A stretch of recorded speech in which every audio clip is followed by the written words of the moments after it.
마태복음 13장 44절에서 48절 말씀 봉독해 드리겠습니다. 천국은 마치 밭에 감추인 보화 같으니 사람이 이를 발견한 후 숨겨두고 기뻐하여 돌아가서 자기의 소유를 다 팔아 그 밭을 샀느니라.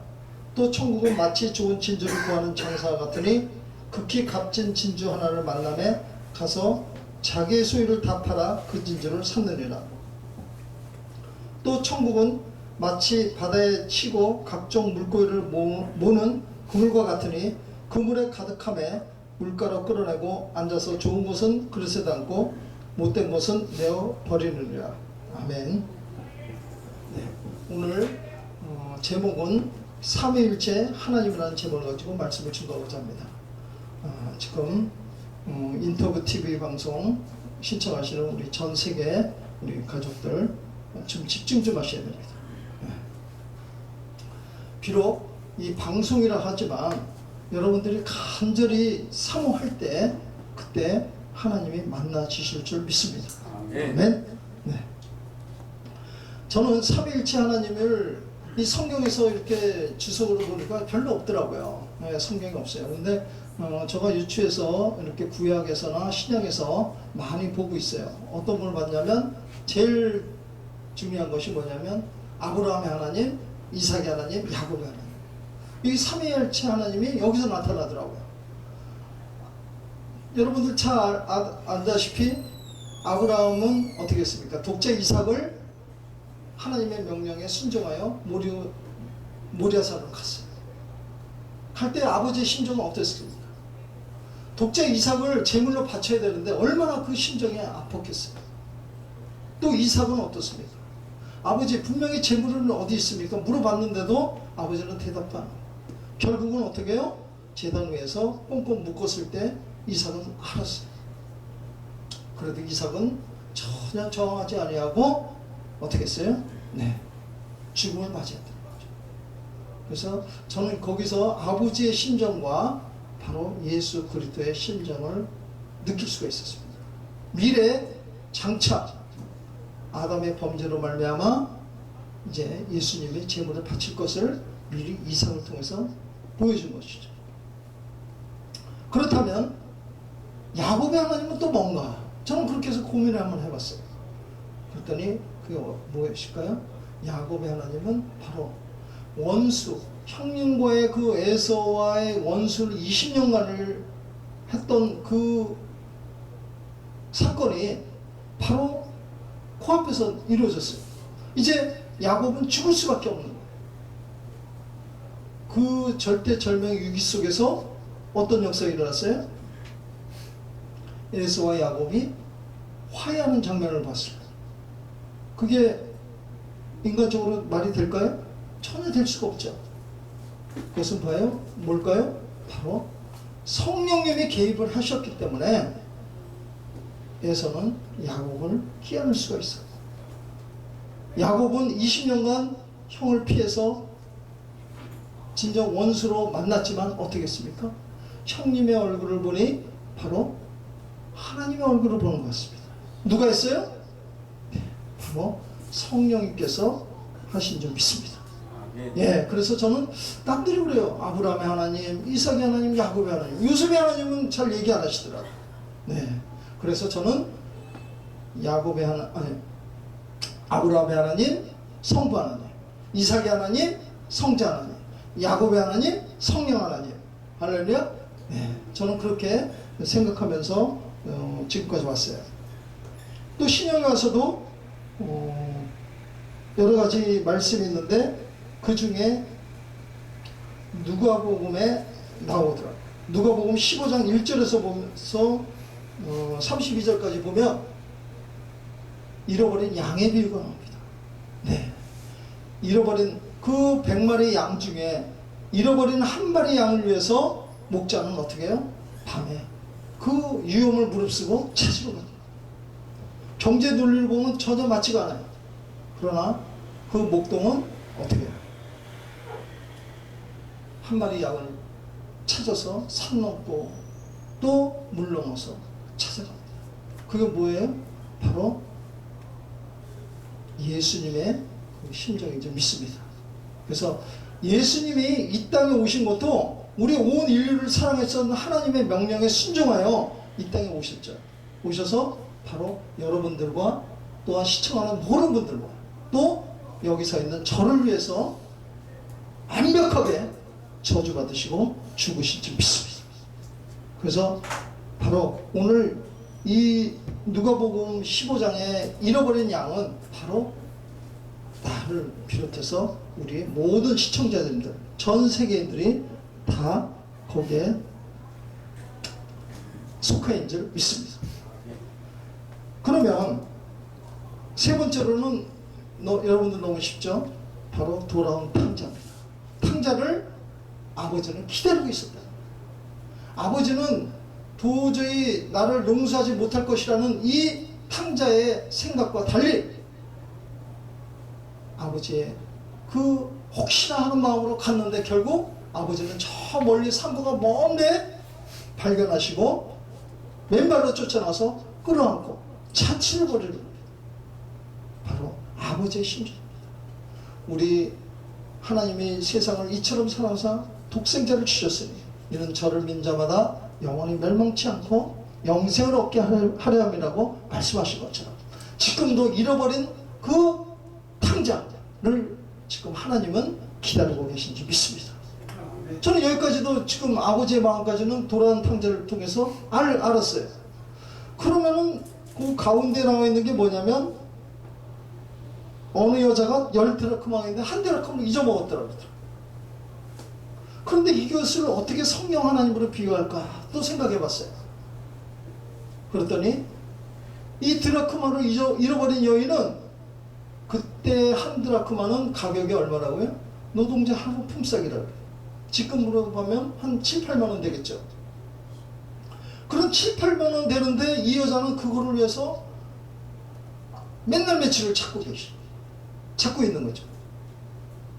그래서 그걸 왜 찾나 이렇게 봤더니 바로 이 드라크마는 동전 하나에 7, 8만 원 가치가 중요한 것이 아니라 바로 남편이 선물해 준 거예요. 그걸 결혼 예물이었던 거예요. 그 10드라크마가 이렇게 머리에 이렇게 차놓고 어떻게 해요? 차랑차랑 이렇게 파티할 때 우리 뭐 반지 끼고 가듯이 이 머리에 이게 차고 있는 거예요. 그런데 어느 순간에 이게 하나가 떨어진 거죠. 만약에 남편이 이걸 발견하면 어떻게 될까요? 그 애는 죽는 거예요. 그 돈이 문제가 아니라 남편이 준 10드라크마 그 목걸이 같은 이 이마에 찬 그 예물이 없어졌다는 것은 바로 남편을 소홀히 했다는 거겠죠. 그래서 이 여자는 생명 같은 자기 목숨과도 같은 그 드라크마를 찾고 있었던 겁니다. 그래서 찾았더니 어떻게 했어요? 잔치를 벌이죠. 그러면 그 잔치를 벌이기 전에 어떻게 찾을 수 있습니까? 이 모래사장에서 반을 찾는 거와 마찬가지예요. 그때 광야에서는 거의 텐트를 치고 있었을 겁니다. 방에서 잊어먹은지 마당에서 잊어먹은지 파티장에서 잊어먹은지 어떻게 알겠어요? 그런데 찾았다는 거죠. 그건 뭘 말해요? 이 여인을 하나님은 사랑하시고 그 간절히 찾는 그 속에서 성령님이 가르쳐 준 줄 믿습니다. 그렇습니다. 잃어버린 양은 어딘가에 가 있어도 소리를 내기 때문에 찾을 수가 있어요. 신음소리 들을 수 있어요. 또 탕자는 언젠가는 돌아올 수 있어요. 사람이기 때문에. 그러나 이 드라크마는 소리도 낼 수 없고 아무 무생물이에요. 그런데 하나님이 찾게 하셨다. 바로 성령의 조명이 없이는 찾을 수가 없는 거죠. 그래서 저는 이 누가복음 15장 말씀에서 바로 삼위일체 하나님을 발견할 수가 있습니다. 이제 결론으로 오늘 본문 말씀을 저는 또 봤어요. 본문에서도 천국은 마치 좋은 진주를 구하는 장사 같으니 극히 값진 진주 하나를 만남에 가서 자기의 소유를 다 팔아 그 진주를 산들이라. 바로 예수님께서는 우리를 진주로 보신 겁니다. 그 진주를 위해서 하나님의 명령에 순종하여 우리를 샀고 진주를 찾으러 다니고 그래서 예수님은 나를 발견하고 또 여러분을 발견하고 어떻게 했어요? 십자가에서 처절하게 값을 치른 줄 믿습니다.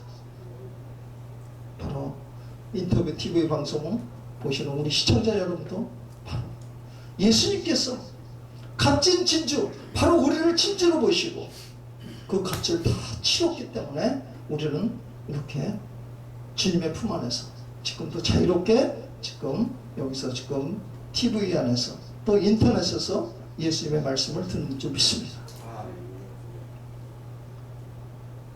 그러면 여기 또 아버지 마음도 있죠? 아버지의 마음은 사랑의 하나님도 있지만 어떻게 해요? 심판주로서의 삼위일체 하나님이죠. 네. 또 천국은 마치 바다에 치고 각종 물고기를 치는 그물과 같으니 그물을 가득함에 물가로 끌어내 앉아서 좋은 것은 그러지 않고 못된 것은 내어 버린다 그랬습니다. 그렇습니다. 혼인집에 예복을 입지 않은 자를 철저하게 바깥 어두운 것에 버린 것처럼 바로 하나님께서 이 마지막 때에 자기의 마음에 합하지 않은 또 예수 그리스도를 이 땅에 보냈지만 끝까지 거부한 바로 그 못된 고기는 밖에 어두운 곳에 버리는 심판주 하나님을 볼 수가 있습니다. 그러면 오늘 44절에 보니까 천국은 마치 밭에 감춘 보화 같으니 사람이 이를 발견한 후에 숨겨두고 기뻐하여 돌아가서 자기의 소유를 다 팔아 그 밭을 사내리라 그랬습니다. 그렇습니다. 여기도 보화가 있어요. 이 보화 속에는 생물체가 없습니다. 보화에는 생물체가 없습니다. 우연히 발견한 것 같지만 바로 하나님께서는 우연이 아니라 그 사람에게 특별히 가르쳐 주셨습니다. 바로 성령님이 함께 하지 않는다면 그 밭은 감춰진 것을 찾을 수가 없죠. 바로 마찬가지입니다. 우리가 예수님을 믿고 싶다고 믿어지는 게 아니에요. 바로 구원은 하나님의 선물이라고 말씀했습니다. 성령님께서 나에게 오셨기 때문에 내가 예수님을 나의 주로 믿는 것이지 성령님의 이 안에 오시지 않았다면 우리는 예수님을 나의 구주라고 고백할 수 없는 겁니다. 바로 예수를 발견한 후에는 어떻게 했어요? 그 구원의 감격에 기쁨이 되어서 자기의 모든 것을 자기도 다 팔아서 어떻게 해요? 마음껏 주님의 일을 하는 거죠. 네. 이 비유로 말씀드렸지만 이 밭에 감추인 이 보화는 얼마나 값어치가 많겠어요. 그러니까 자기 소유를 다 팔았어도 그 산을 그 밭을 살 수가 있었던 거죠. 바로 예수 그리스도가 나의 구주시요 나는 멸망받을 수밖에 없는 나였지만 성령님이 알려주는 그 조명 속에서 나는 예수님을 나의 구주로 믿고 또 하나님 아버지를 나의 아버지로 믿은 줄 믿습니다. 아멘. 인터뷰 TV 방송 신청하시는 전 세계 우리 가족 여러분, 그렇습니다. 저는 신학을 한 15년 정도 했어요. 제가 여태까지 공부를 많이 해봤지만 결론적인 것은 많은 신학자들이 얘기하죠. 성경을 하나로 꼭 짜면 뭐가 나냐? 네, 예수의 피가 나온다. 또 어떤 분들은 사랑이라고. 그러면 우리 성도들이 해야 할 것은 무엇일까? 저는 뭐 조직신학도 학교 다닐 때 공부도 별로 안 했고 다니기는 많이 다닌 것 같아요. 근데 다 생각이 안 나. 그런데 진정한 내가 크리스찬이고 내가 주의 종이라면 바로 오늘 심판주인 삼위일체 하나님과 또한 사랑과 또한 우리를 위해서 목숨을 버리고 있는 예수 그리스도의 마음과 또 성령님과 함께 동행하는 바로 이 삼위일체 하나님이 우리 안에 항상 있어야 된다는 것을 저는 깨달았습니다. 그래서 우리 시청자 여러분도 바로 이 삼위일체 하나님이 매일매일 함께 있으시길 주님의 이름으로 축원합니다. 네, 감사합니다.